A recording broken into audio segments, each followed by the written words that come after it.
வணக்கத்துடன் நம்ம ஒரு தமிழச்சி. இன்னைக்கு நம்ம பார்க்க போகிற ரெசிபி ரொம்ப ஸ்பெஷலான சிக்கன் தம் பிரியாணி. எப்படி செய்கிறதுன்னா வாங்க சேனலுக்குள்ளே போகலாம். தேவையான பொருட்கள்: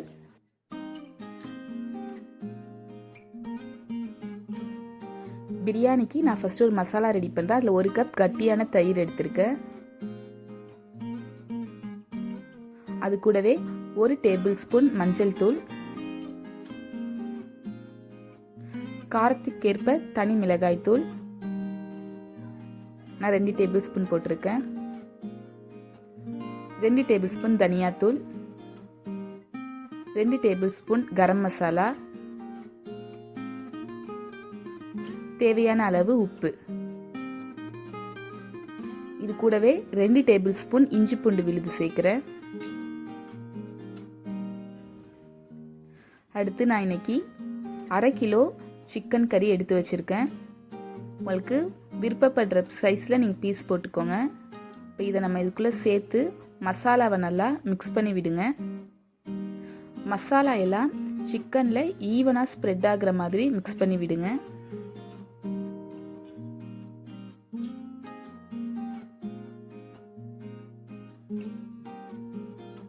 நல்லா மிக்ஸ் பண்ணியாச்சு. இப்போ ஃபைனலாக இது மேலே வாசனைக்காக கொஞ்சமாக கொத்தமல்லி இலைகளை தூவுறேன். இப்போது இதை ஒரு மூடி போட்டு மூடி 30லேருந்து 60 நிமிஷம் இதை நல்லா ஊற வைங்க. அடுத்து நான் இன்னைக்கு 400 கிராம் பாசுமதி அரிசி எடுத்திருக்கேன். அதை தண்ணி ஊற்றி ஒரு 1/2 அன் ஹவர் நல்லா ஊற வைக்கிறேன்.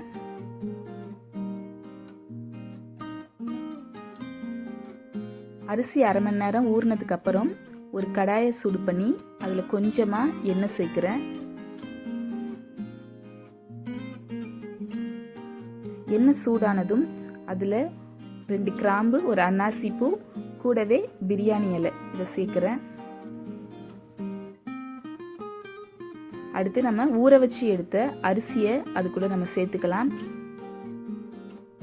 தம் பிரியாணிக்கு மோஸ்ட்லி நம்ம அரிசியை பாதி வேக வச்சு எடுத்து அதுக்கப்புறம் தான் நம்ம மசாலாவில் சேர்ப்போம். அதனால இதை நான் கரெக்டாக 80% வேக வச்சு வடித்து எடுக்க போகிறேன். இந்த அரிசி வேகிறதுக்கு கரெக்டாக 10 நிமிஷத்துக்கு மேலே ஆகாது. 5லேருந்து 10 நிமிஷத்துக்குள்ளே இது 80% வெந்துடும். கரெக்டாக நான் 8 நிமிஷம் கழித்து ஓப்பன் பண்ணுறேன்.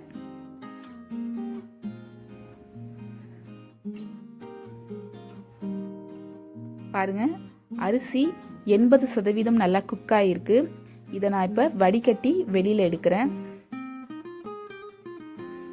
தண்ணி இல்லாமல் நல்லா இது மாதிரி வடித்து வச்சுக்கோங்க. அடுத்து அதே கடாயில் நான் கொஞ்சமாக நெய் சேர்க்குறேன்.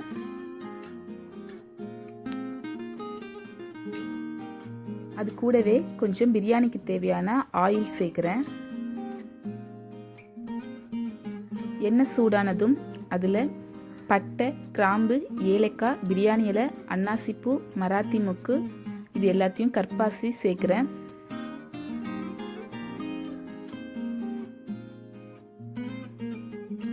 அடுத்து 2 பெரிய வெங்காயம் நைஸாக அரிஞ்சு சேர்க்கலாம். கூடவே 4 பச்சை மிளகாய் சேர்க்குறேன். வெங்காயமும் பச்சை மிளகாவும் நல்லா வதங்குற வரைக்கும் வதக்கிக்கோங்க. நல்லா பொன்னிறம் ஆகுற வரைக்கும் வதக்குங்க.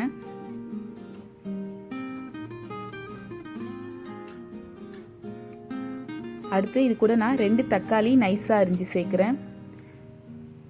நம்ம சிக்கன் ஊற வச்ச மசாலாலேயே இஞ்சி பூண்டு, மசாலா தூள் எல்லாம் சேர்த்ததுனால இதுக்கு தனியாக நம்ம எதுவும் சேர்க்க போகிறது கிடையாது.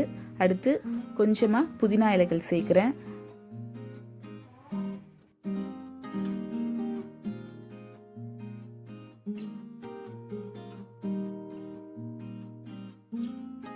தக்காளி, வெங்காயம் எல்லாமே நல்லா வதங்கிடுச்சு. இப்போ நம்ம ஊற வச்ச சிக்கனை இதில் சேர்க்கலாம். இது கரெக்டாக 1/2 அன் ஹவர் நான் ஊற வச்சு எடுத்திருக்கேன்.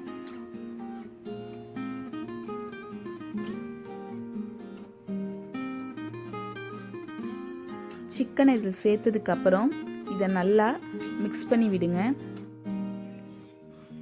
உங்களுக்கு காரம் தேவைப்பட்டால் இன்னும் கொஞ்சம் இதில் நீங்கள் சேர்த்துக்கோங்க. எனக்கு அதில் போட்டிருக்கிற காரமே போதுங்கிறதுனால நான் எக்ஸ்ட்ராவாக எதுவும் இதில் ஆட் பண்ணலை.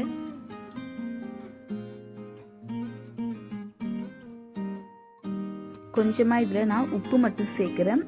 கூடவே புளிப்புக்காக ஹாஃப் மூடி லெமன் இதில் புளியிறேன்.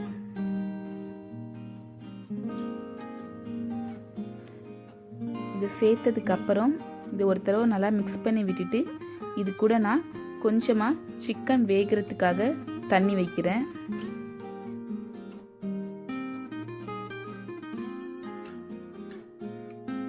ரொம்ப தண்ணி வைக்க வேணாம், சிக்கன் மூழ்கிற அளவுக்கு வச்சா போதும்.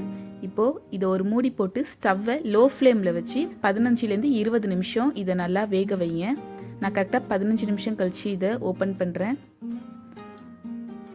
சிக்கன்லாம் நல்லா வெந்திருக்கு. இப்போது நான் இதிலேருந்து பாதி கிரேவியும் சிக்கன் பீசஸையும் தனியாக எடுக்கிறேன்.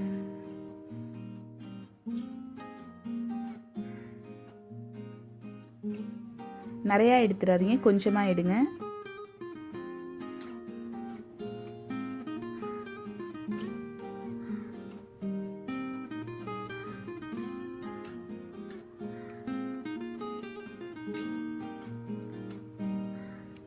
இந்த மாதிரி பாத்திரத்தில் ஃபுல்லாக ஸ்ப்ரெட் ஆகி இருக்கிற மாதிரி அந்த கிரேவியை பண்ணிக்கோங்க.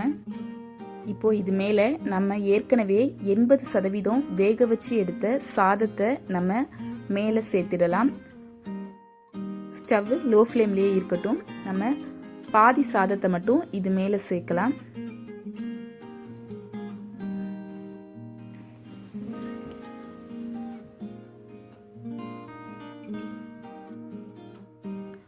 பாதி சாதம் சேர்த்தாச்சு. இதை இப்போது ஈவனாக ஸ்ப்ரெட் ஆகுற மாதிரி நம்ம செய்யலாம்.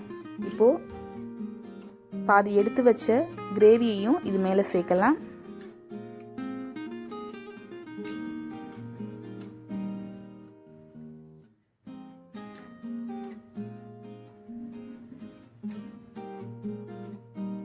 மேலே வாசனைக்காக கொஞ்சமாக கொத்தமல்லி இலைகளை தூவிடலாம். அடுத்த லேயர் நம்ம மீதி எடுத்து வச்ச சாதத்தை மேலே சேர்த்துடலாம். அடியில் கிரேவி, அடுத்த லேயர் சாதம், அடுத்து கிரேவி, கொத்தமல்லி இலைகள், அடுத்து சாதம், அந்த மாதிரி லேயர் லேயராக சேர்த்துக்கோங்க. அகைன் வாசனைக்காக கொஞ்சமாக கொத்தமல்லி இலைகளை தூவுறேன். கலருக்காக நான் கேசரி பவுடரை லைட்டாக தண்ணியில் கரைச்சி அங்கங்கே கொஞ்சம் கொஞ்சம் ஊற்றுறேன். நீங்கள் குங்குமப்பூ இருந்துச்சுன்னா அது யூஸ் பண்ணிக்கலாம். ஸ்டவ் லோ ஃப்ளேம்லேயே இருக்கட்டும். இப்போ இது மேலே உள்ளே இருந்து ஆவி வெளியில் வராத அளவுக்கு ஒரு டைட்டான மூடி வச்சு இதை நீங்கள் மூடி வச்சுடுங்க. இது மேலே கொஞ்சம் கூட ஆவி வெளியில் வராத அளவுக்கு ஒரு வெயிட்டான ஒரு பாத்திரமோ ஒரு கல்லோ வச்சு ஃபுல்லாக இதை மூடிடுங்க. இது 20லேருந்து 30 நிமிஷம் நல்லா தம்லேயே இருக்கட்டும். நான் கரெக்டாக 20 நிமிஷம் கழித்து இதை ஓப்பன் பண்ணுறேன். பாருங்கள், பிரியாணி நல்லா 100% குக் ஆகி சூப்பராக வந்திருக்கு. இதை நம்ம இப்போ மிக்ஸ் பண்ணி பார்ப்போம்.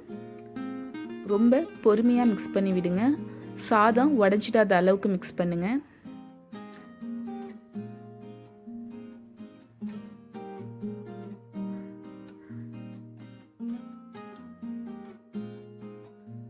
கிரேவி எல்லாம் சாதத்தில் மிக்ஸ் ஆகிற அளவுக்கு நல்லா கிளறி விடுங்க. ஸோ நம்ம சிக்கன் தம் பிரியாணி 100% ரெடி ஆயிடுச்சு. இப்போ நம்ம ஸ்டவ்வை ஆஃப் பண்ணிடலாம். பாருங்கள், நம்ம சிக்கன் தம் பிரியாணி பார்க்கவே ரொம்ப கலர்ஃபுல்லாக இருக்குது. அதை தாண்டி ரொம்ப வாசமாக இருக்குது. சாதம் எதுவுமே உடையவே இல்லை. ரொம்ப உதிரி உதிரியாக பார்க்கவே ரொம்ப கலர்ஃபுல்லாகவும் சூப்பராகவும் இருக்குது. நீங்களும் கண்டிப்பாக வீட்டில் செஞ்சு சாப்பிட்டு பார்த்து எப்படி இருக்குன்னு கமெண்ட் பண்ணுங்கள். இந்த வீடியோ உங்களுக்கு பிடிச்சிருந்தா லைக் பண்ணுங்கள், ஷேர் பண்ணுங்கள், கமெண்ட் பண்ணுங்கள். மறக்காமல் நம்ம ஊர் தமிழச்சி சேனலை சப்ஸ்கிரைப் பண்ணுங்கள். மீண்டும் மற்றொரு வீடியோவில் சந்திப்போம்.